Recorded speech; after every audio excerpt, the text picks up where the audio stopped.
முருகனை கூப்பிட்டு முறையிட்ட பேருக்கு முற்றிய வினை தீருமே. உடல் பற்றிய பிணியாருமே வாழ்க்கை முற்றிலுமே நலம் பெற்று இனி தூரமெத்த இன்பம் சேருமே. அப்பன் முருகனை கூப்பிட்டு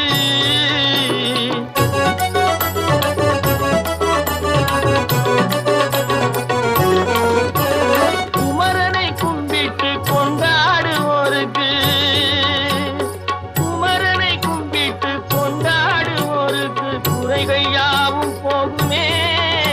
அவர் குடும்பம் தழை போகுமே. குமரனை கும்பிட்டு கொண்டாடுவோருக்கு குறைகள் யாவும் போகுமே. அவர் குடும்பம் தழை போகுமே. சமர வேலாயுதம் பக்க துணை கொண்டால் சகல பயம் நீங்கும்.